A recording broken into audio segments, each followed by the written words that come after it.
गुरुजी,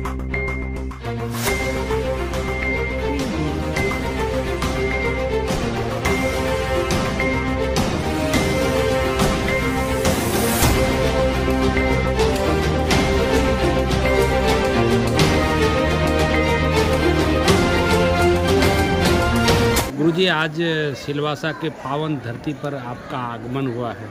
जहाँ तक हमें पता चला है, जो ये जो संस्था है उनका 101 साल हो गया है। क्या कहना चाहेंगे आप प्रदेशवासियों को? आज का यह दिन बहुत ही हर्ष और उत्साह का दिन है कि हम सब की मातृशक्ति की प्रेरणा से आज सिलवासा में हम सब राष्ट्रव्यापी संकल्प यात्रा को गतिमान कर रहे हैं। यह संकल्प यात्रा विहंगम योग संत समाज के 100 वर्ष पूर्ण होने पर और 101वें वर्ष में प्रवेश के अवसर पर 6-7 दिसंबर को स्वरवेद महामंदिर के पावन परिसर में आयोजित है। इस बार हम सबों का यही संकल्प है कि 25,000 यज्ञ कुंडों से भी ज़्यादा यज्ञ कुंडों से हम सब अग्निदेव को प्रज्वलित करेंगे और सबके सुख शांति की कामना के साथ वैदिक मंत्रोच्चारण के साथ हम सब आहुतियों को समर्पित करेंगे। हमारी संस्कृति यज्ञ संस्कृति है, ऋषि संस्कृति है। वहाँ सबके भीतर उत्साह उमंग दिख रहा है।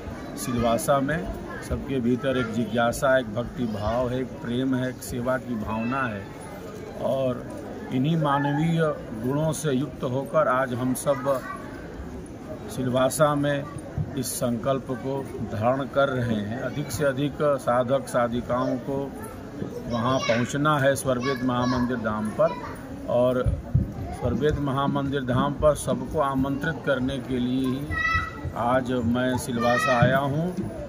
सभी प्रदेशवासियों से यही अपील करता हूं कि अधिक से अधिक संख्या में 6-7 दिसंबर को स्वरवेद महामंदिर धाम, जो हमारी एक अद्भुत आध्यात्मिक विरासत है, एक दिव्य केंद्र है, काशी की पावन धरती जो हमारी सांस्कृतिक राजधानी है, उस सांस्कृतिक राजधानी में यह एक दिव्य आध्यात्मिक राजधानी है, आध्यात्मिक केंद्र भी है, जिसे हम स्वरवेद महामंदिर धाम के नाम से जानते हैं।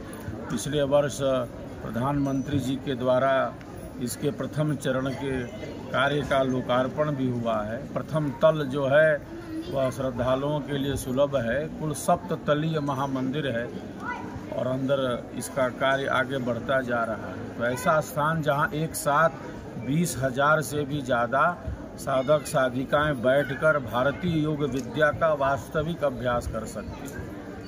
योग हमारी शाश्वत सनातन परंपरा है। तो 20,000 से ज़्यादा साधक साधिकाएं एक साथ एक समय में एक जगह पर बैठकर विहंगम योग की साधना का अभ्यास कर सकते हैं। अभी भी लाखों भाई बहन पूरे देश से स्वरवेद महामंदिर धाम का दर्शन लाभ लेने पहुंच रहे हैं और उसी दिव्य महामंदिर के पावन प्रांगण में अद्भुत महायज्ञ, विशालतम महायज्ञ है। कन्याकुमारी से कश्मीर तक यह यात्रा गतिमान है। 22 राज्यों का भ्रमण पूरा हो चुका है। 27,000 किलोमीटर से भी ज़्यादा सड़क मार्ग से यात्रा हो चुकी है। सबके भीतर एक उमंग है, उत्साह है, उत्सव है। अपनी संस्कृति, अपनी सनातन दिव्य संस्कृति के हम सब ध्वजवाहक हैं और इसी सनातन संस्कृति के दिव्य संदेश के साथ आज आप सिलवासा में हम सभी इस महायज्ञ के प्रति संकल्पित हो रहे हैं। श्रीमती सुनीता पाल जी और हमारी सभी मातृशक्ति, हमारे भाईगण इस महायज्ञ को भव्य से भव्य और दिव्य से दिव्य मनाने का संकल्प ले रहे हैं। यहाँ आकर मुझे बहुत प्रसन्नता का अनुभव हो रहा है। सबके भक्ति भाव को देखकर, सबकी श्रद्धा को देखकर मुझे असीम आनंद का अनुभव हो रहा है। मैं सबके कल्याण की ही कामना करता हूँ। परम प्रभु से, ईश्वर से, सदगुरु से सबके कल्याण की मैं आज इस अवसर पर कामना करता हूँ। सबका सब विधि हो कल्याण, यही संदेश है। गुरु जी, जहाँ तक देखा अभी कार्यक्रम के अंत में आप योग्य के प्रति भी लोगों को सजग किए। योग्य जीवन में कितना अहम रोल निभाता है लोगों के जीवन? योग ही हमारी संस्कृति का प्राण है और इसकी 5 साधना विधियां हैं। जैसे जब भी योग शब्द हमारे समक्ष आता है तो प्रायः हम सब यही समझते हैं कि आसन करना है, कुछ प्राणायाम करना है, श्वास प्रश्वास की कुछ क्रियाओं को करना है। वस्तुतः यह योग का एक प्रारंभिक स्वरूप है, योग की पूर्णता नहीं। योग बहुत भेदिक है। हमारे भारत की जो योग विद्या है वह केवल आसन और प्राणायाम तक सीमित नहीं है। आसन प्राणायाम का अभ्यास अनिवार्य है, किंतु योग यहीं तक सीमित नहीं।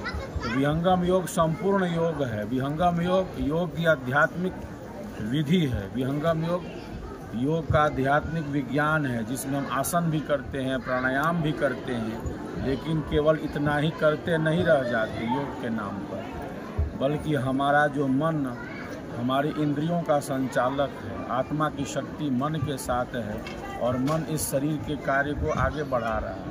तो किस प्रकार हम अपने मन को स्थिर करें, शांत करें, एकाग्रचित करें, हम अपने भीतर उतरें, क्योंकि हम सबके भीतर अनंत शक्ति है, हम सबके भीतर अनंत ऊर्जा है। और इस ऊर्जा का हम अनुभव तभी कर सकते हैं जब हम विहंगम योग की आध्यात्मिक साधना से जुड़ें, हमारे भारत की योग विद्या से जुड़ें। तो आसन प्राणायाम भी आवश्यक है, किंतु केवल वहीं तक हमारा योग सीमित नहीं है। हमारे ऋषियों ने योग का आध्यात्मिक स्वरूप दिया है। विहंगम योग के प्रणेता सद्गुरुदेव भगवान ने इसी योग की गहराई को अपनी साधना से प्रकट किया, विहंगम योग के रूप में उस लुप्त गुप्त ज्ञान को प्रकट किया और सबके कल्याण का साधन दिया है। तो हमने विहंगम योग की साधना का भी अभ्यास किया, प्रथम भूमि के साधना की तरफ हम आगे बढ़े हैं। योग यज्ञ ध्यान से ही सबका कल्याण संभव है, यही हमारी भारतीय संस्कृति है। खूब